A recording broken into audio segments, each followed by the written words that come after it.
Hello, welcome to today's discussion. We'll start in about a minute.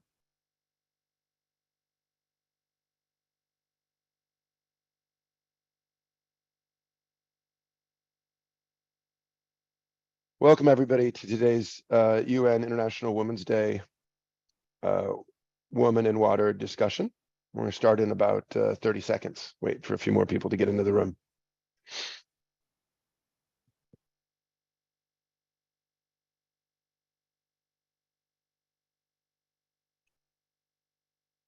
Thanks everybody for logging in. We're going to start shortly here. Waiting for a few more people to get into the room.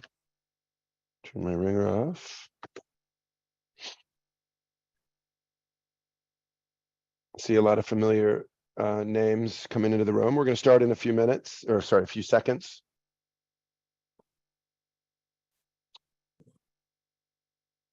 Well, thanks everybody for joining. My name is John Robinson. I'm one of the hosts of today's roundtable. As you all probably know, today is March 8th, International Women's Day, sanctioned by the UN. This year's focus is on digital for all. This is the second year that we've done this with H2O Global News.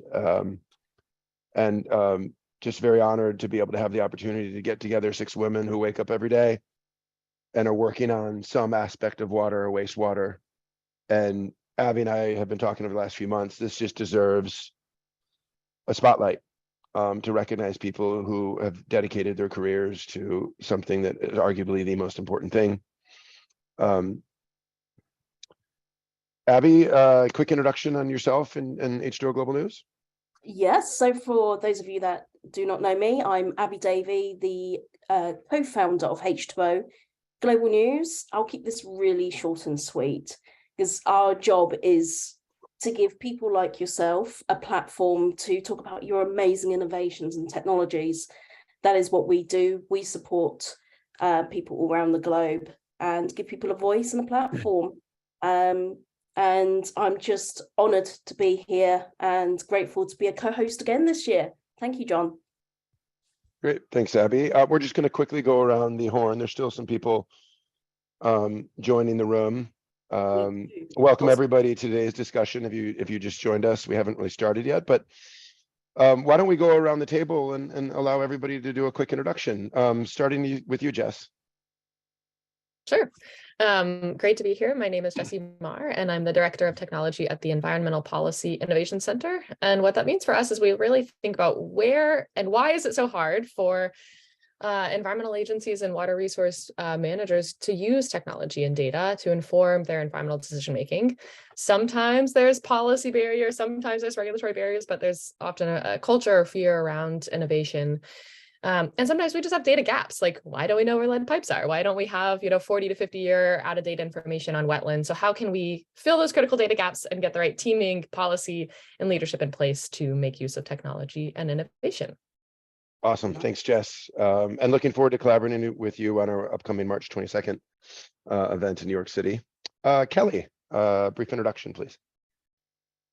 Thanks so much for having me. My name's Kelly Vendelin. I'm the VP of Marketing and ESG with Energy Recovery, and we design energy efficiency technology. We've been operating in desalination for about 30 years, and more recently, we've been delivering technology for the wastewater and refrigeration industries. I oversee our product marketing, corporate communications, as well as our ESG program, which is really focused on the company's internal sustainability. And I've been with the company for about 4 years. I'm probably the newest one to the water industry here. I've been in water for about 4 years.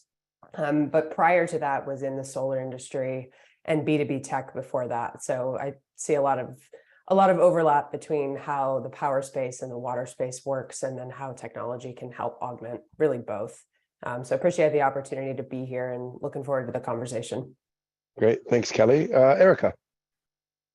Hi, everyone. My name is Erica Brown. I work for the Association of Metropolitan Water Agencies as the Chief Policy and Strategy Officer. For those of you who don't know AMWA, our tagline is Leaders in Water. And so we help lead the leaders in water. That's the GMs, the CEOs, and their kind of C-suite staff of large publicly owned drinking water utilities. And we lead them on Capitol Hill and at federal agencies here in the US, just with policy, sound, scientifically driven policy. And then also I'd say on the management side, and this is where the tech comes in, with helping our members just be the best they can operationally and sustainably. And that often involves technology, but certainly the policy is a big part of that too. Appreciate the opportunity to be here. Thanks for asking me. Thanks, Erica. Great to have you in the group. Karen. Hey everyone, so I'm Karen Georges and I'm Managing Director for Isle Utilities in the UK. Isle Utilities, for those who don't know, it's actually a global organisation, although I look after the UK part of Isle. And where our kind of reason of being is really around accelerating the uptake of innovative technology into the water sector and beyond. And what this means is that we scout the globe for cool, new, exciting things that can really make a step change in the water sector, be they addressing climate change, wastewater quality, drinking water quality, networks, anything really that can make a bit of a difference there. By way of background to me, I've been in the water sector about 25 years and I've worked for water utilities, universities, and also consultancies within that space. Great. Thanks, Karen, for joining the discussion. Shirley. Hi, everyone. Pleasure to be here with everyone. It's such a fantastic group of women and strong leaders. So I'm Shirley. I'm the Senior Advisor of SWAN Forum, Smart Water Networks Forum. We've had the pleasure of actually collaborating with many of the organizations here on the call, including Jesse and Epic, who I'll reference soon. SWAN is the leading global hub for the smart water sector. We bring together global utilities from around the world, engineering firms, technology companies, from the smallest of startups with a new proven solution, all the way to the largest companies with a legacy of years of experience, software companies, hardware companies, really focusing on really making sense of smart water noise out there. Very saturated market around the world in terms of just the number of technology companies. We try to make sense of that through various educational programs, research, member engagement calls, a lot of technical calls focused on different topics of interest across drinking water, wastewater, and stormwater. So I've been with the organization now for about 7 years, and it's been a really fast-paced growth in terms of scaling and seeing the adoption from just a few utilities all the way to really hundreds of global members from around the world. So again, pleasure to be here. Shirley, always good to have you on these discussions. I think you've been on a few of them. Jennifer. Hi, so first of all, thank you for having me. I'm Jen Loudon. I wear a few different hats.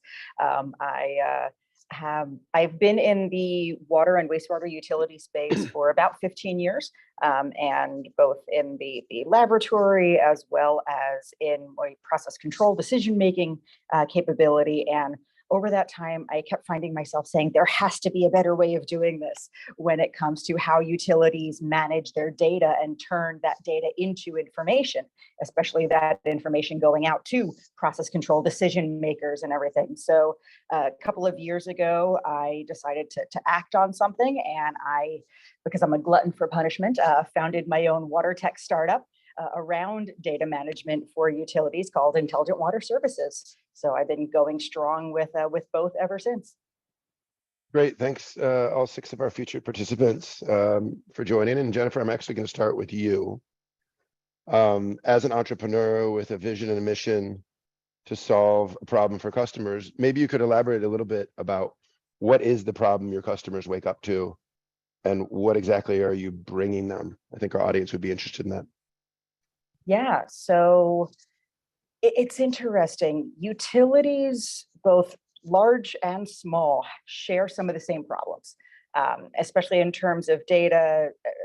When it was mentioned, the democratization and the distribution of data and just being able to get that information out there. Really, the issues are the same, but the pool of resources that different scale of utilities have to pull from to solve those problems can be drastically different. So my wastewater utility life was with a small wastewater plant, and that they didn't really have a whole lot of resources, but they had issues with if somebody needed to be away for a day, if somebody needed to work from home once COVID hit, if somebody needed to, they were at a conference like I am now. they had that problem. Similarly, on the water side, right now, I'm director of laboratory and water quality for a large water utility. So switching on all aspects, but it's the same problem. If somebody is away at a conference, if somebody needs to be out for COVID, if somebody needs to be just out for a day or can't get to one of the remote locations, for utilities that have multiple sites or a lack of manpower or woman power, to be able to access that information, to get that information out there, and to have all of the key stakeholders up to speed on what's going on. So if somebody is out, then they're unreachable. They don't know what's going on. They need to rely on somebody on site to be able to go out to a remote location, check on a valve, check on a pump station, do all of this. So the issues are the same. And those are kind of the differentiators when it comes to the pool of resources that those utilities have. And that's where Intelligent Water Services is able to tailor a solution to what that utility has to solve. And we're able to offer small scale and large scale things. And the way that we structure our costs is based on whatever that utility is able to kind of fly under the radar in terms of their CapEx versus their OpEx. So we try not to make it cost prohibitive because, again, these problems aren't unique. And it shouldn't be on the utility. It's not their fault that they don't have that same large scale resource that, say, a larger utility would have. So we work with them to tailor things, and it's a very subscription model based. So it's an initial entrant fee and then just kind of a recurring, almost like your Netflix account. You pay $30 a month, you set it and forget it, and then Netflix takes care of the rest. That's what we're able to offer for both utilities. And the cost is based on the number of connections. So a larger utility would have a larger number of connections, so their cost would be higher. A smaller utility would have a smaller number of connections, so their cost would be lower. So this way it's equitable and proportional to that pool of resources. So it sounds like you're pursuing a business model innovation as opposed to a better sensor or some new software. A little bit of both. So there's a bunch of companies out there that are providing bigger or smaller, but better sensors. That is not necessarily our fight. Our fight is in the business model and also the platform that data is put on and how it's sent out to the utilities. So we use a distributed ledger technology, which I know as soon as I mentioned that to some folks, they're like, oh, blockchain, cryptocurrency. It's like, no, calm down, take a breath.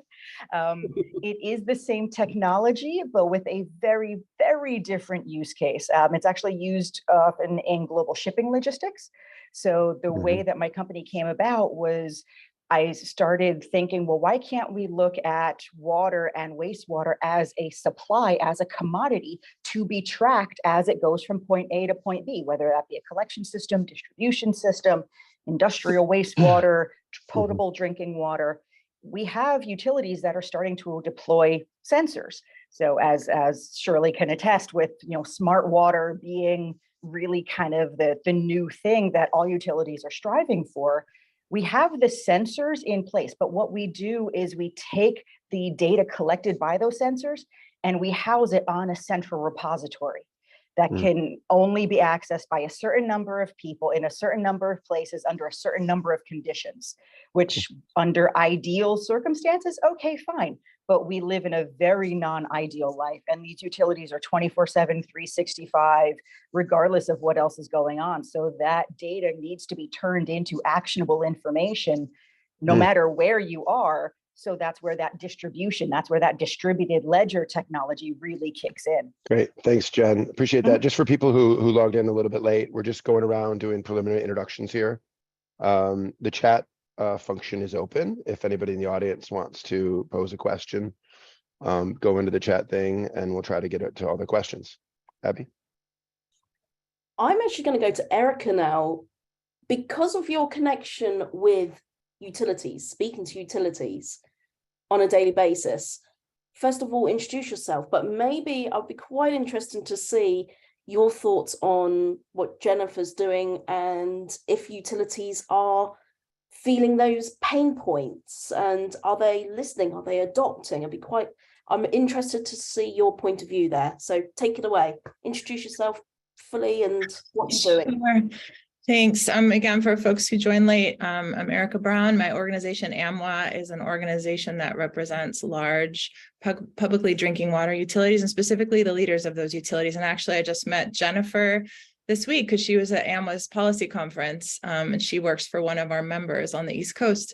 So I love what Jennifer was saying, because she started with a known problem, right? And I think that technology is available to utility members to solve the problems they have, maybe whether it's improving their process or, finding a better way to do something or finding a new way to do something. Technology and innovation can be, it doesn't have to be a great big step. It can be kind of incremental step. And I guess to answer your question, Abby, I think a lot of different people are in a lot of different places, and that's depending on the constraints they have. I know kind of the issues front of mind for some of our members are things like workforce. The workforce shortage around this country, probably around the world post-pandemic, is well known. And so how do you bring some of these technologies, and what Jennifer's talking about can help with that issue of workforce to bear? How do you address some of the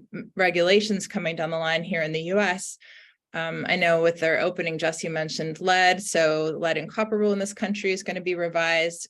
Drinking water utilities, those are our members, actually, drinking water utilities are concerned about upcoming rule on PFAS, specifically PFOA and PFOS. And so how do these utilities manage to do more with less, because costs keep rising, and really the constraints and the way they have to manage risks and balance all of their match, their operational budgets and things like that with the actual incoming revenues, I think is going to continue to be kind of that stress point and pain point for people. And so I guess in summary, I'd say technology is great. And I would say for a lot of people to start addressing the problems they already have better, look for the solutions around them with the technologies available, is a great starting place for utilities. I think that's what a lot of them are trying to do, find technology to help them do their jobs better. Yeah, find those pain points. And I often say the regulations that are coming up, and the workforce as well, do you think, is that down to education? Is that down to availability?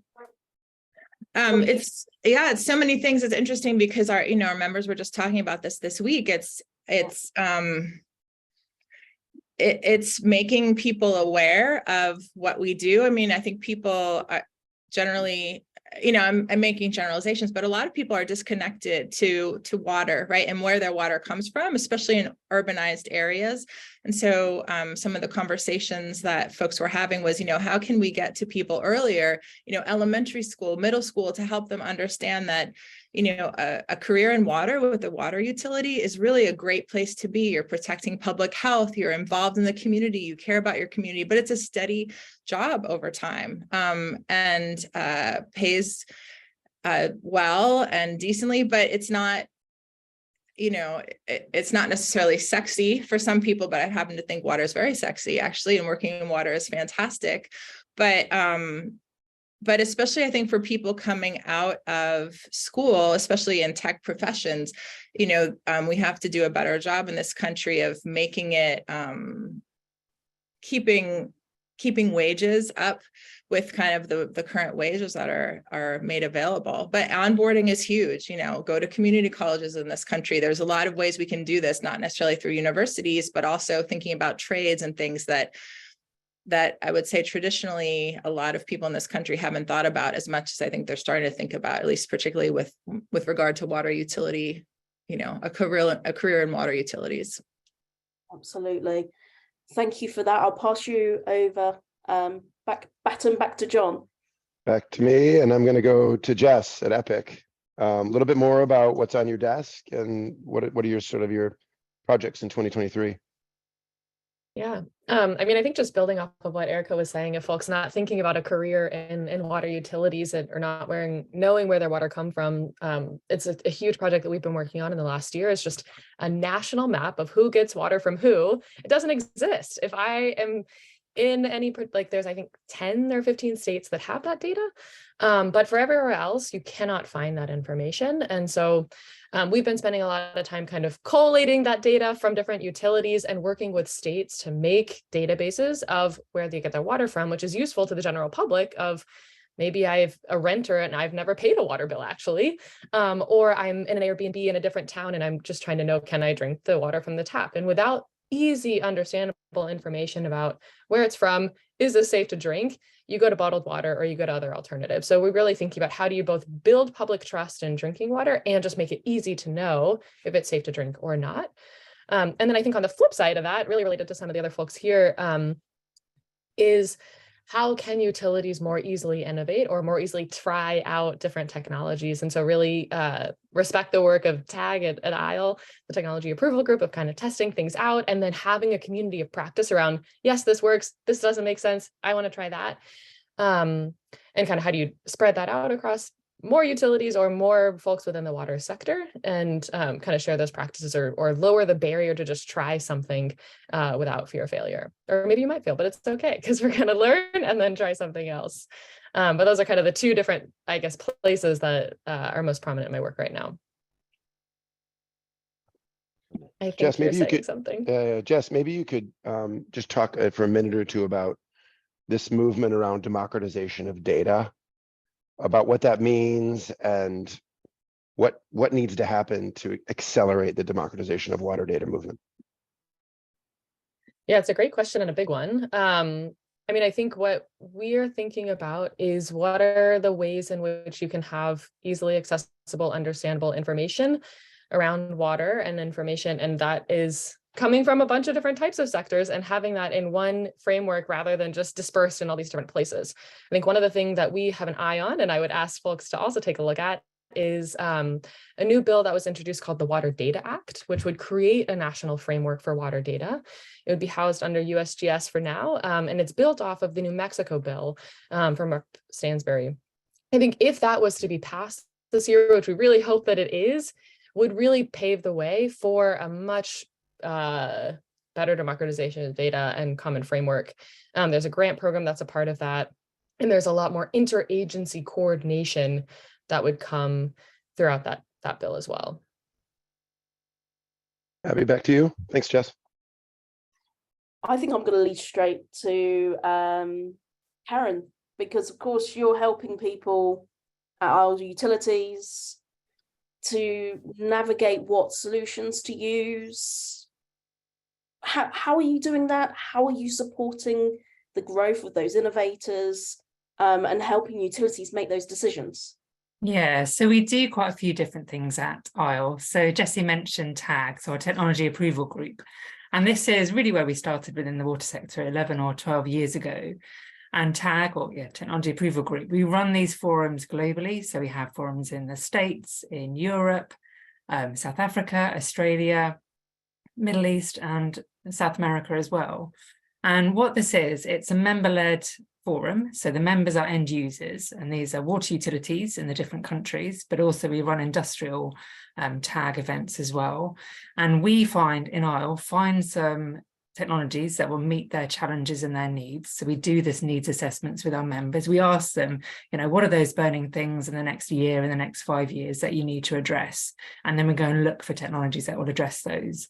We look at technologies that aren't necessarily commercially ready. So we talk about technology readiness levels, or TRLs, and we typically look for TRLs 6 and above.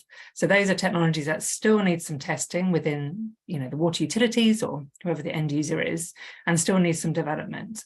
And the really key thing here is that the water utilities, as the end users, they know what they need, they know what works, they know what doesn't work, and they can provide some really useful advice to those technology companies about, if you think about this, you can adapt your technology that way, or you can come and trial it with us in a water utility, and we can help you develop that.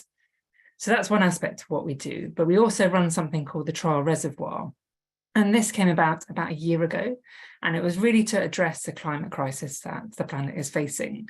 So within this, one of the key barriers that we've seen over the last 11 years or so in terms of that uptake of these innovative solutions is, everyone has the will to have these technologies in place. And, the scientists, engineers within water utilities will trial these technologies, but then they'll come to barriers. So it might be procurement, it might be board level, it might be, the business case or whatever it might be. And that, you know, leaves a perfectly good technology that could address something. It just doesn't get implemented. So the trial reservoir is there to kind of help fund some trials within water utilities. So there's a partnership between the technology company and the utility. And we help fund the trial. It's an evergreen fund. So if the trial is successful, and we work really closely with them to make sure there are some good KPIs in place. If the trial is successful, the water utility has to take up that technology, and whatever that might be is agreed beforehand. And if it's not successful, the money goes back into the fund, and then it, you know, goes to another trial as well. So it's really trying to break down those barriers in terms of the technology uptake. But we work with lots of technology companies to help them understand markets. You know, there's so much different things that we do, really all around trying to, you know, get these great solutions and great ideas and get them into the market and help them succeed. And that's a big part of it, isn't it? Helping these organizations get to market and be successful, because that's the most important thing. We have issues now that need to be solved. So it's, you have a vital role in this big web, this big network. So absolutely. Yeah. And it's taking, I think it was Erica, or maybe it was Jennifer, mentioned about, you know, people have been facing the same issues in different utilities, but the same is true globally. So having our global network means that we, you know, there might be a great technology from the States, for example, around PFAS. You know, other countries are starting to look at that, and there's some really good crossover. We can help them understand those markets.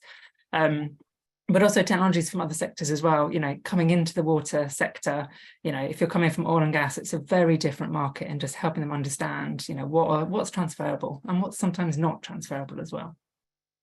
well, thank you so much. I'll pass back over to John. Shirley, coming your way, and it's a good segue to you, Karen's comments about technology innovation and adaptation, or adoption and procurement. What are your thoughts on the barriers? Well, first, obviously, elaborate a little bit more on what's on your desk, but maybe you could elaborate a little bit more on some of the non-technology barriers that utilities face in technology adoption. Absolutely, and it's very timely because we are working actually also on a report with Epic on how utilities actually organize for digital innovation. And we did notice that's probably one of the things on my desk right now, kind of coordinating that work, which is based on a report on utilities from around the world. And really what we've noticed are the people and organizational barriers. And in those in-depth interviews, one of those was procurement. So I'll touch on that. But really at Swan, I'll go back to your first question about kind of diving into a bit more what we do. And I think folks here have touched on the call, right? We do bring technologies together, technology providers together, and make sure that their proven ROI is clear through various case studies that are on our platform. That's all open source as part of our role to really educate the industry and try to find more of a baseline of understanding, whether it's frameworks for understanding what smart water is. We've created that tool, a circular model for understanding really the people, process, and technologies aspects of smart water, and how you can use those terminologies and tools as you go through different maturity stages, from small utilities to the largest. And what we've done is really try to explore content and curate content and interview utilities and solution providers in the ecosystem across the people's level, which is internally within the utility, for example. Who are the folks that are driving, right? Some of the influencers within the utility, and all the way towards the internal operators, those that are actually responsible for implementing those technologies. Is there an award-winning manual for how to operate a certain technology? Has it been overcomplicated by solution providers, right? So what's that process in place internally? Externally, same things in terms of, I think Jesse touched on this, in terms of external customers. How do you communicate smart water projects externally outside of your own organizational walls? So that's kind of on the people side. On the process side, I think everyone's spoken about this. I would probably argue that as much as I love technology, this is probably where I find the most exciting, the processes orient part, which is looking at different business models to drive smart water adoption, really looking at areas to increase affordability across utilities of all sizes. I'm based out of New York. US obviously represents a very highly fragmented industry, which is very different from my home country of Israel, which is very much privatized. So those are the different challenges I've seen in terms of the process. How do we get actually relevant, proven technologies? There's no shortage of that. I think we can all agree on there's no shortage of proven technologies out there with a very, very strong business case and very much satisfied customers and clients. And they very much struggle to scale. And going to your next question about the procurement, that's probably what I would argue is one of the main barriers. Really, how are solution providers scaling? with such stringent and often very difficult procurement barriers, this pilot paralysis, right, of constantly needing to have a pilot in country A, and then it doesn't matter how successful that was after a trial, you still need to prove yourself in a different regional market with different regulatory frameworks. That is a constant struggle and often the result of a lot of companies failing that we don't talk about, right? There's very few companies that get a lot of that PR later on. We just don't hear of the companies that disappear often. And surely, really one of those reasons is those procurement barriers. Yeah. Surely, I don't know how that's overcomeable, because yeah, it works in Thailand, but for this thing to work in Texas, like you said, totally different regulatory environment. And of course there can be communication between the people, but like so much risk. If it doesn't work, people gets laid off. How do you overcome that? I mean, you kind of do have to pilot something in every market. You don't have to pilot necessarily in every market. So there's a few things that Swan's really passionate about and we're exploring. And also me and my personal hat working with different companies. One is really, what are you selling and how are you selling it, right? Are you overcomplicated in terms of various phases to prove that your technology works? Are you charging something that requires procurement is in place for a reason. It's for protection, and it's as a measurement to mitigate risks, right? We all are familiar with this, and it's incredibly important, especially where you're dealing with public health, water, wastewater services around the world. So it's there for a reason. But I would argue that really what I've seen in terms of a lot of the technology vendors out there is if you are trying to sell something at above a certain price point, and that's why I'm very curious, Jennifer, your interesting work on ensuring affordability and with transparent pricing that might circumvent, and that's your question, John, if you're at a certain price point that makes it an easy yes, right? An easier yes, let's say.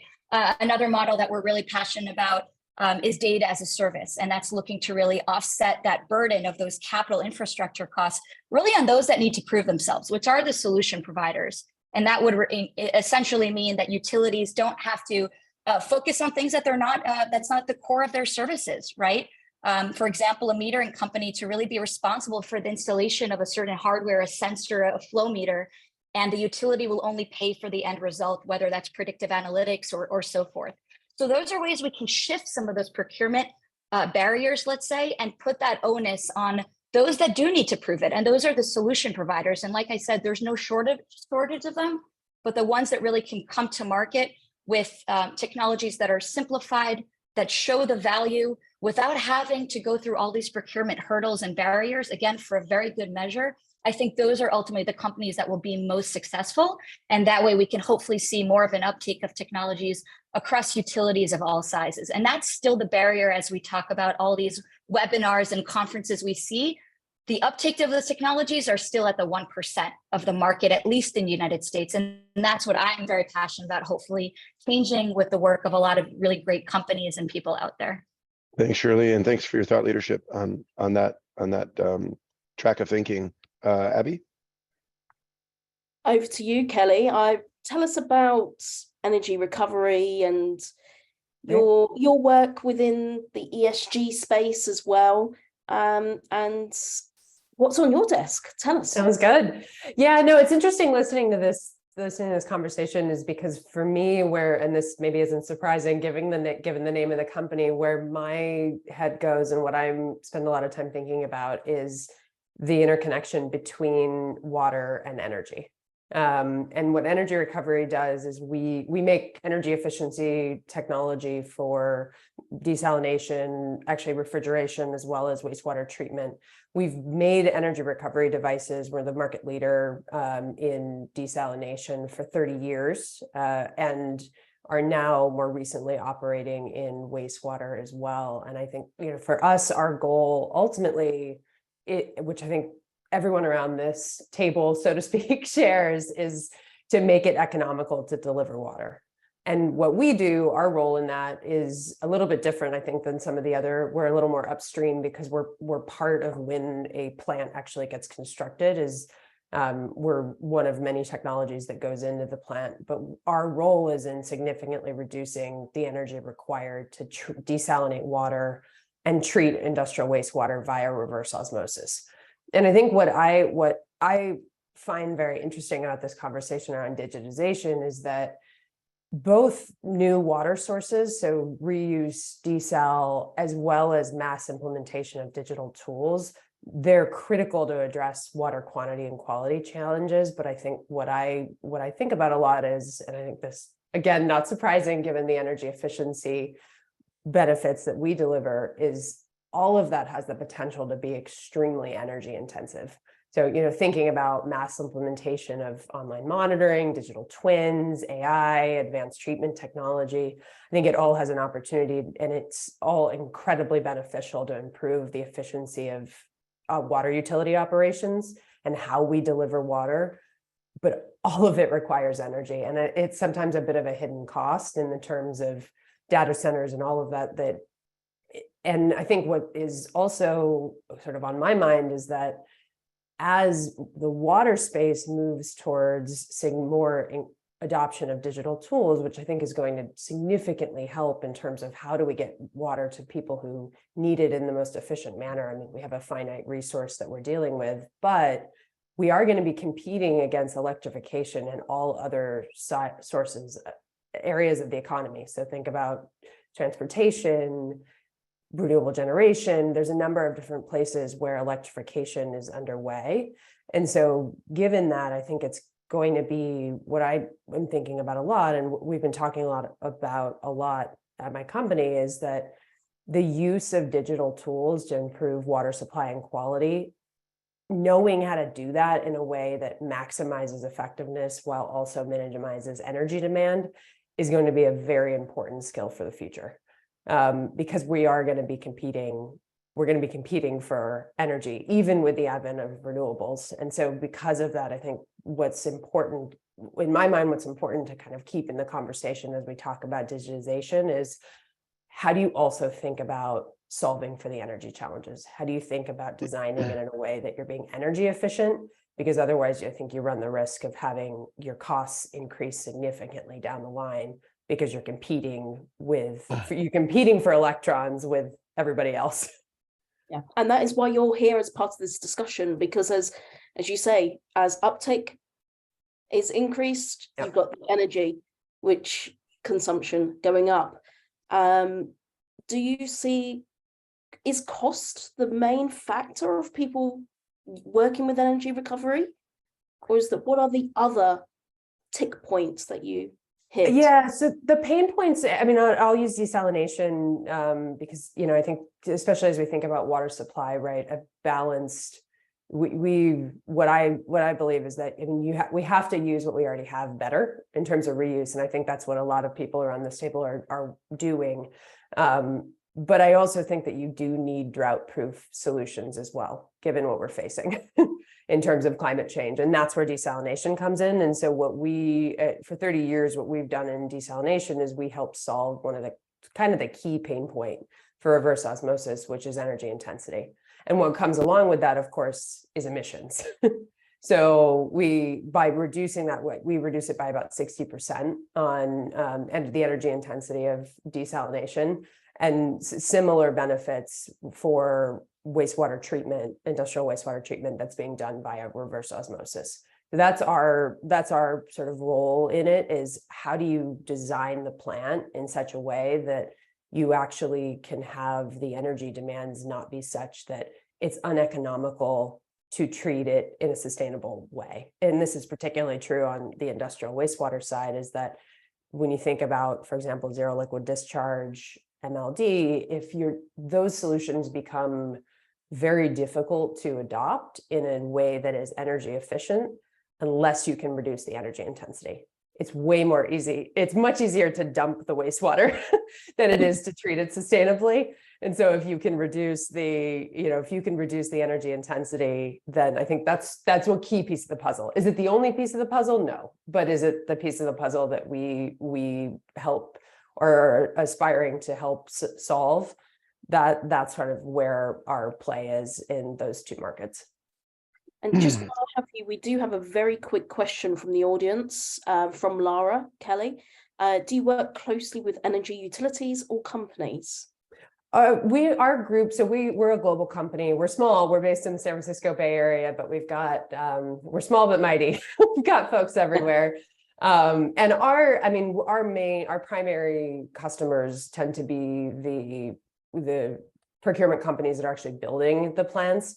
but we tend to speak to both, not only to our direct customers, but we also work directly because the energy component and the energy recovery component is such a critical part of the plant design. We do also, in certain markets, have direct relationships with the utilities who will be owning and operating the plants as well. Thank you very much. I'll pass straight back on to John. I want to switch from energy, which is obviously crucial to all this, over to compliance. And Jen, I'm coming your way. How have you seen water quality testing and certified lab testing and compliance evolve in the last few years? What's going on within that world of sample to lab to report? Anything from your perspective that's interesting for the audience to learn from? Yeah, so it's one of those things that even within utilities themselves, the laboratory and compliance aspect is kind of almost forgotten about. So long as the treatment operations itself and distribution or collection are working okay, then it's like, oh yeah, lab is just kind of doing quality control analysis, making sure that things are running the way that they're supposed to be. And it's kind of like that backup check. But the laboratory creates that link with the regulating community to actually prove that, yes, things are moving well. And that's through that compliance aspect of it. So a lot of it, there's been almost another democratization of laboratory work and compliance opportunities, where the utility itself still has to do that final compliance submission. But there are a number of, say, consulting engineering companies that are offering to do dashboards and to be able to compile the data to be able to create that report. This way, all the utility has to do is download that report, make sure it matches format-wise, and then hit submit to whatever regulating authority they're reporting to. Similarly, on the laboratory testing scale as well, there's been a number of kind of smaller actual testing laboratories that have been contracted by larger utilities. Again, as Erica was mentioning, and as I mentioned earlier, the staffing levels for utilities, what we have versus what we need can be at times vastly different. So in the laboratory space, we just subcontract that out to other labs. And often there isn't a lab nearby that offers the tests, the certified tests that we need. So utilities can't just go to anyone. They need to, at least in most states, they need to contract with laboratories that are certified by that environmental regulating authority for a particular parameter. So getting a contract lab, it might not be even within your same state. Like we have to send certain things for PFAS out and for metals analysis out to other states. And some of them can be, we have to try and direct ship it overnight. And if we miss our window to ship something out, we're toast. So there's a lot of that democratization and being able to subcontract, but there needs to be more of it. There needs to be more options. And unfortunately, that's going to put more of the onus on that subcontracted lab to be certified for more parameters in more states. So we need to find kind of a happy middle ground between the staffing requirement at utilities, what they're like the core that they need to be able to do, the minimum amount of staff that they need to be able to do it. And there needs to be a larger number of laboratories that utility can subcontract with. And that gets into the regulations. That's kind of almost why, there does need to be that market testing and that market proving in each area, because that's where those regulations come in with what, in addition to what the utilities can actually discharge, it goes into further the laboratory methodologies that can be used that those utilities then report their data based on. So there's a lot of regulatory differences. Yeah. Jen, I want to pass this over to Jess because this is a good segue here. Jess, last year, 2 years ago, you did a competition to reimagine the CCR, Consumer Confidence Report. What just briefly in a minute, what was that and where does that stand now? Because that is related to this in terms of lab testing, to data, to compliance, to letting the ratepayers know. Yeah. So 2 years in a row, we've hosted something called the Water Data Prize, which is really focused on how do you spur innovation, not just within the water sector, but communications experts coming and helping the water sector get a little better at communicating about when the water is safe to drink or not. The first year was really focused on the annual consumer confidence reports that utilities are required to produce. But if you've ever spent time looking at them, they're filled with a lot of tables, a lot of jargon, really hard to understand. So we held a competition to say, how can we present this information better and more easily understandable? There was both the digital component of that, which not every utility has a digital version, and they sometimes just upload the PDF version of whatever they sent in the mail. And then we also had a template. And so there are lots of great ideas that spurred from that, and then following it with AWWA and an advisory board made up of water utilities, communications experts, and technology providers. We created a free template. And that free template is both the document version that folks could use and an online version that folks could put on their website. We'll have an article actually coming out and later this month to share that work again. But I think we've seen some uptick of that of the template, and we've been in conversations with EPA about like, how do we just make the template that EPA provides a little bit easier to understand, and change the rules so that electronic delivery doesn't just mean a PDF version of, the what was sent in the mail. Abby, do you want to take it over? Yeah, Erica, from your members' point of view, the word democratization of data, is it a discussion that comes up much, and what conversations are happening? I would say that I've been at AMWA for nearly 20 years, and that the conversations have definitely evolved from, we're the water utility, we keep our head down, to let's help the public better understand what we're monitoring for, what it means to them, and using, it's not quite crowdsourcing, right? But seeing the public that the utility serves as advocates for helping them, get the rate increases they need, get the regulation they need. Cape Fear Utility is a great example in North Carolina, as I think most of you on this line probably know. They kind of daylighted the PFAS problem, and actually because of them, we all know what Gen X is now, which is just another, instead of PFOA, PFAS, the manufacturers of perfluorinated chemicals just made a different kind of perfluorinated chemical called Gen X, which is also not something that we want in our water.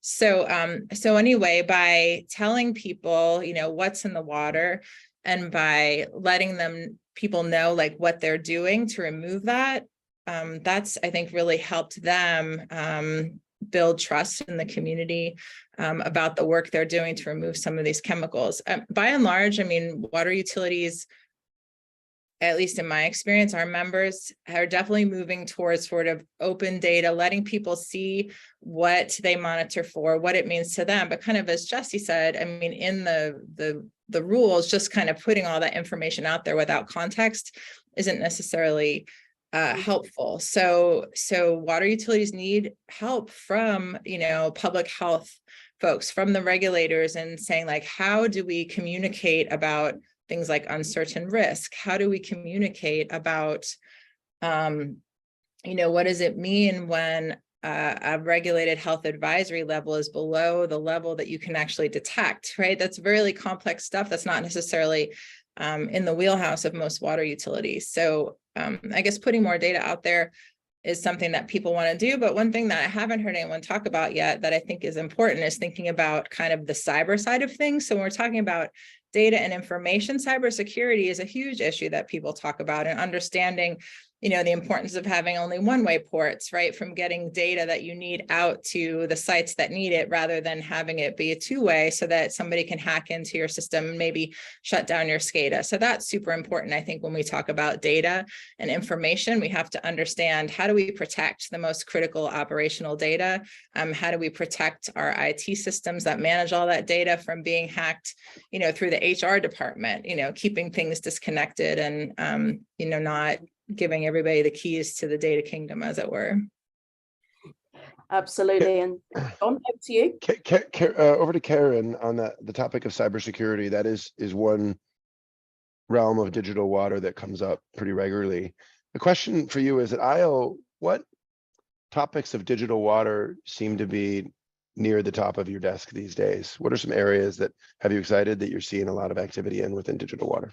Yeah, so, I think we've probably covered smart networks. That's been one really great, exciting emerging area for the digital side. But within the UK, we talk a lot about stormwater overflows and combined sewer overflows. So the release of untreated sewage, albeit diluted with rainwater, into the environment.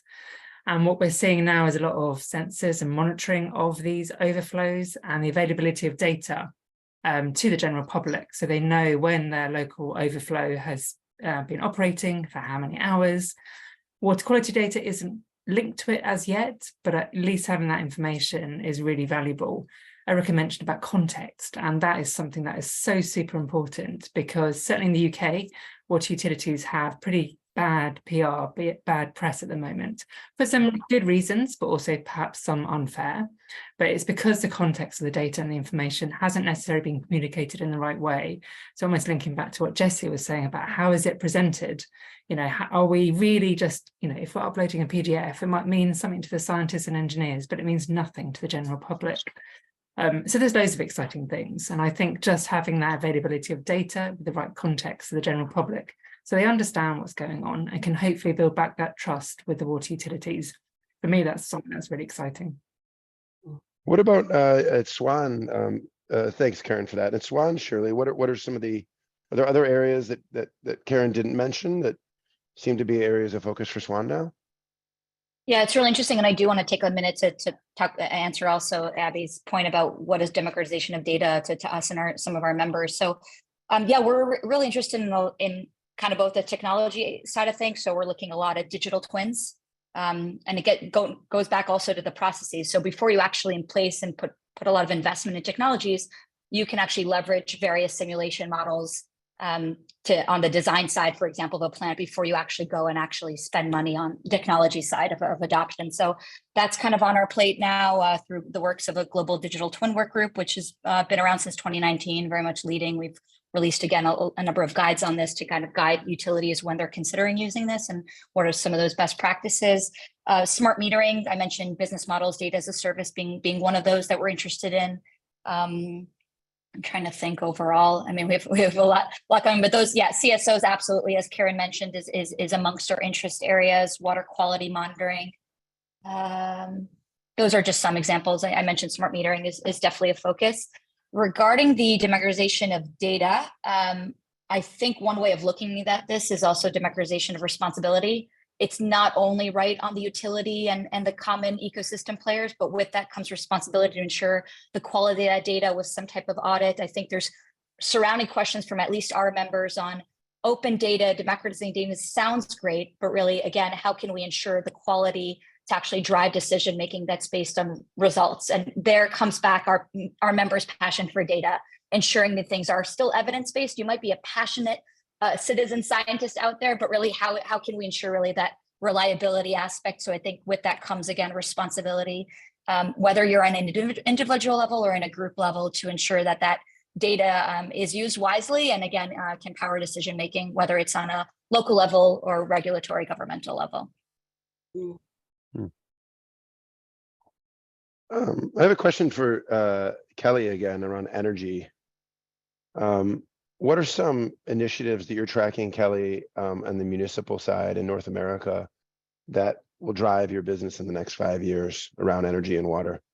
Yeah, no, it's a good question. I think the main thing, right, is that you're seeing a significant uptick in terms of water reuse.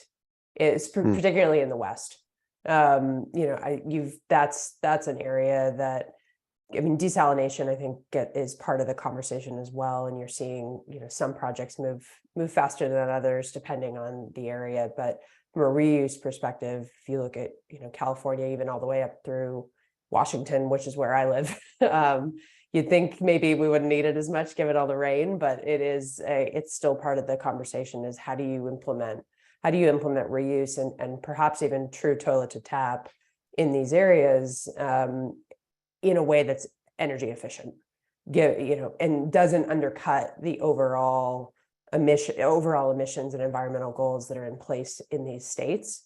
From if you think about renewable energy portfolio standards, right, it's counterproductive to put in place water treatment that is so energy intensive that you're undoing the emissions goals that you have in other places. So that, I think that adoption of reuse across North America, but I think the American West is really out in front there, just given the dire need.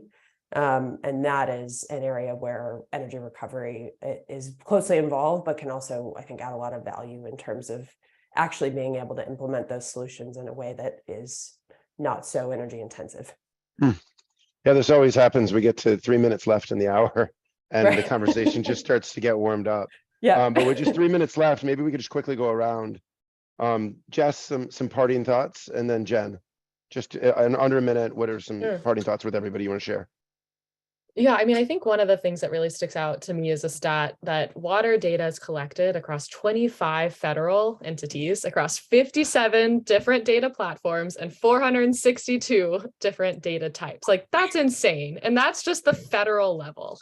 And still, when you look at federal and state screening tools of where should we do projects, there's not a drinking water indicator because we don't know who gets water from who.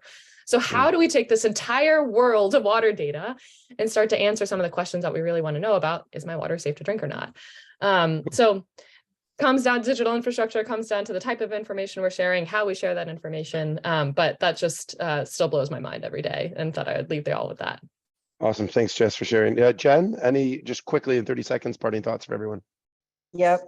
Biggest thing, do not be afraid to think outside the box. Do not get stuck in the mantra of that's the way we've always done it. That's all.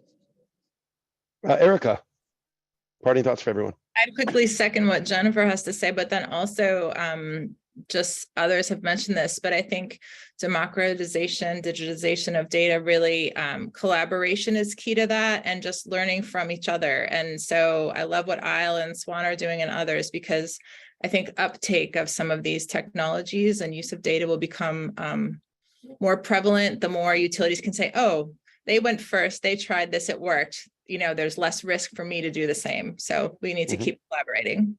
Great. Thanks, Erica. Totally agree with you. Karen, any parting thoughts for everyone? I'm going to say one phrase, which maybe is a bit cheesy, but I really like it. And that is, we rise by lifting others. It applies to all of us on this call, everyone around the world, but also technology providers, water utilities. By working together, we can kind of get to where we need to go. I really believe that. Great. Thanks for that. Totally agree. More partnership amongst the community. Kelly, any quick parting thoughts for everyone?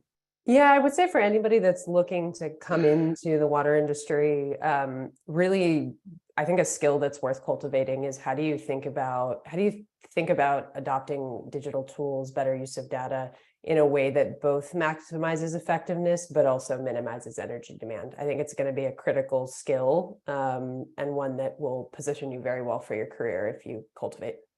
Agree. Shirley, thoughts? Yeah, I think it's kind of a combination of everything. Just rise above the noise, which is our theme for our next Swan America's workshop in Milwaukee. There's a lot of noise out there. It's our goal collectively, whether you represent a startup company and a water association, a NGO, whatever it is, you're an entrepreneur with an idea, just try to make sure that what you're doing is not working backwards, or you have a great solution, then looking for a problem to sell, where it really is based on a real challenge and pain point that you felt, and working together to make sense of that. So that's what I leave you with. Awesome. And Abby, the next issue of your publication comes out in a few weeks. Just to remind everybody again what the topic is.